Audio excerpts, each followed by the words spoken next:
It's the 7th anniversary of when we got to move back into this house after it completely flooded out because of my neighbor's tree. And here it is on the anniversary, and now she's having to deal with it. And this house flooded. It was from the toilet. It went here. And of course, that's what all these cracks are. And they had to dig up here. And they took it all the way to there.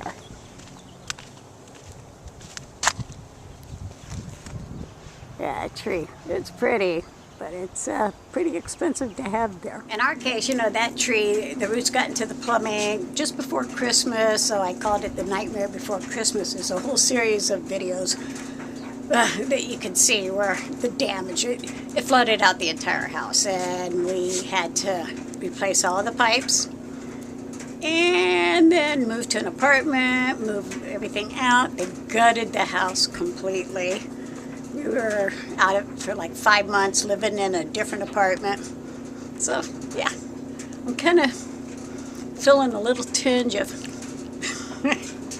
nice to see she has to deal with a little discomfort regarding that tree.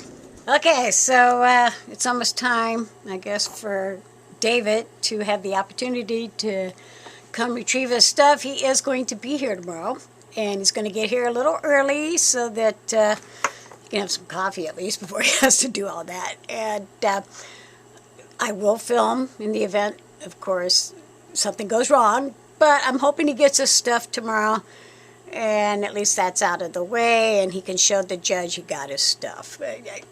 You know, my neighbor, she's definitely making things difficult on everybody, and so right now, yeah, it's given me just a little bit of joy to see that she's having to deal with her plumbing, her pipes, because of her tree. Yeah, because, you know, she's causing everybody else such grief. It's nice to see something's causing her grief. Yeah.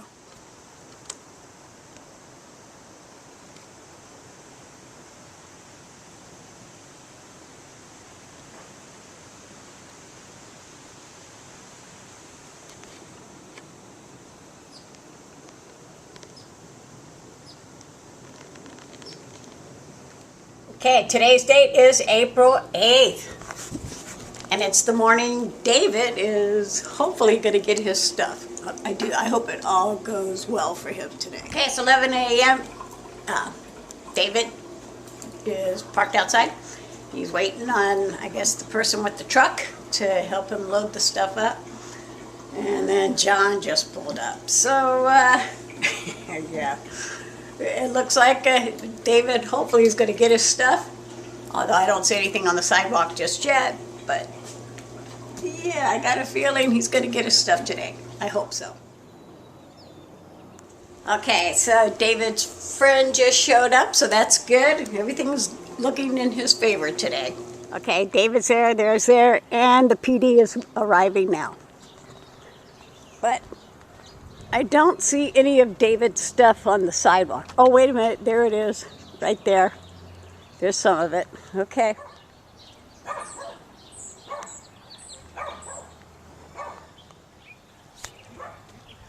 All right. It looks like David's going to get his stuff.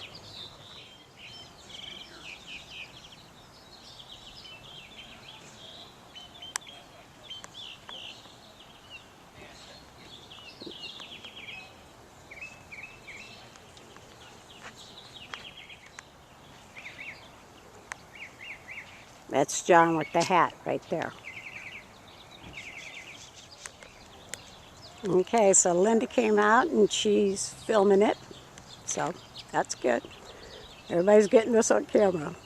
Got all your stuff as far as I don't know if it's all there, but it looks like it is, right? Yeah. Right. Well, anyways, happy Easter. Okay, it's 12:15. Everything pretty much went very smoothly. No drama other than, you know, everybody seeing what was happening, but that was, you know, to be expected.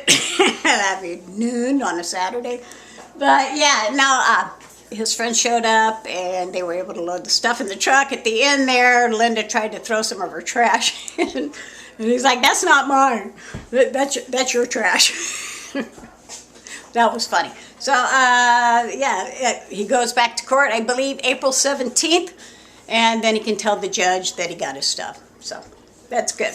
I'm happy to hear that part went okay for him. And John, well, John was behind the police the whole time. You know, that made me a little nervous. Yeah, okay. So, David got his stuff. Yeah, John thinks he's going to intimidate me by pulling right up in front of here. Yeah, John, he's a scumbag. That's all there is to it. And of course, the tenant that's not the tenant just pulled up. It's been a busy morning.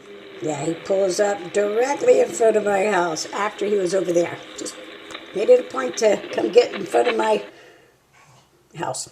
That's John back there alongside the fence. Scumbag.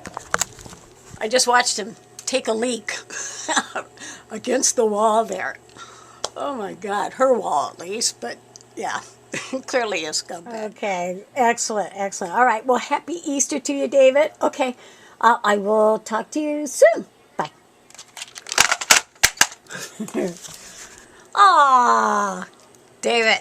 He's having a good day today because he got his stuff today. And that's, you know, definitely a lot of weight off his shoulders. It definitely puts an end to the headache of having to deal with her at any level, at least at her house anymore.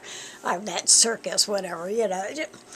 Yeah, it was quite the circus out there today. She even went out of her way to make, I guess, the neighbors that were watching believed that this was all something she orchestrated. I mean, she was out there at the camera like, oh yeah, get your stuff, get your stuff. Yeah, she's crazy. But, you know, like I said, at least David now has his stuff. Clown John, he was clearly drunk or high or whatever when the police arrived, which is why he would not look them in the face, and he kept going behind them and, you know, spraying that weed whacker stuff, you know, the weed killer, whatever. And, you know, at one point he was spraying, he got the officer's shoes from behind. Yeah, go back and watch, you'll see. You'll see it happening. Anyway, yeah. That headache's over with for David, so I'm very happy for him on that. And we were talking about having Easter dinner because it is tomorrow, and he said that he's already got plans. He thought maybe I might want to join him, but I said no, but if your plans change, because I'm already making the ham and the scalloped potatoes and the yams and everything, he's more than welcome to come over here.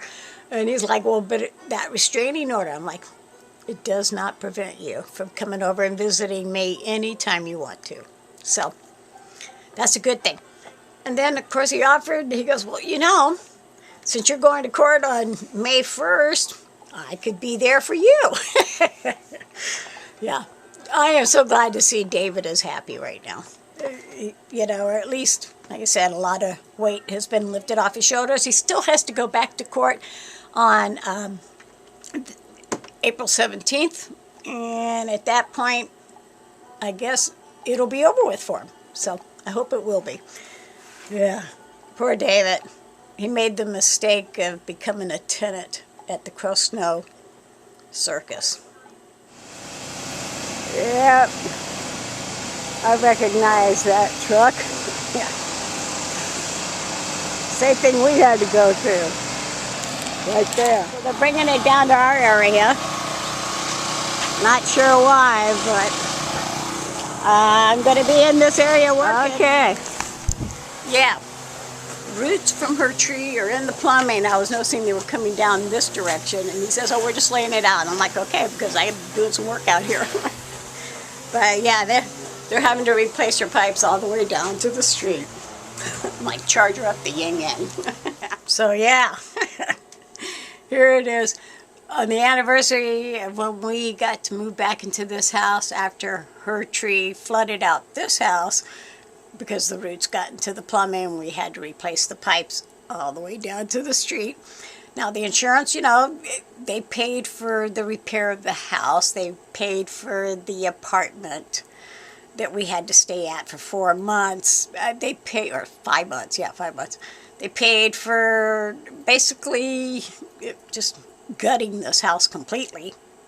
But they didn't pay for the replacement of the clay pipes all the way down to the street.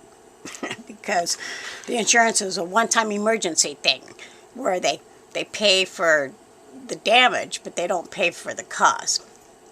Either way, that was like $20,000 to replace those pipes.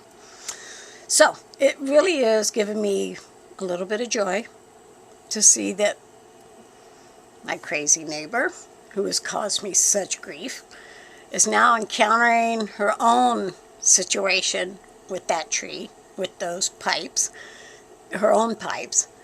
And I can only hope that she's getting charged for it because, you know, she knows how to get everything for free or somehow appeals to services that donate her her stuff that she needs. So, you know, I can only hope that she's actually having to pay out of pocket something.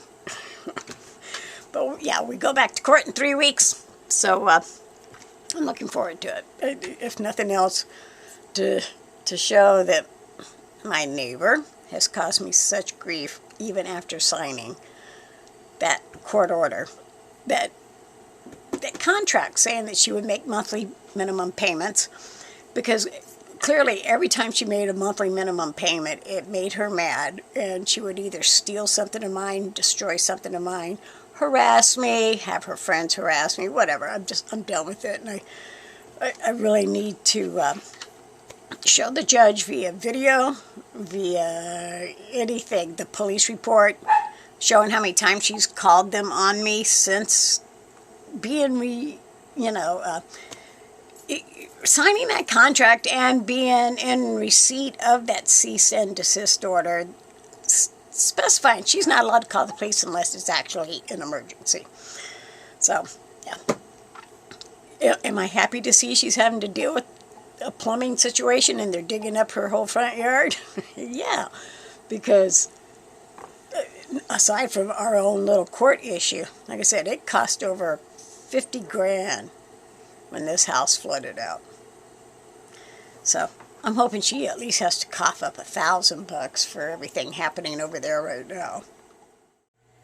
You just never know which clown you'll see or what act you'll get to entail when you go to the Crosnoe Circus.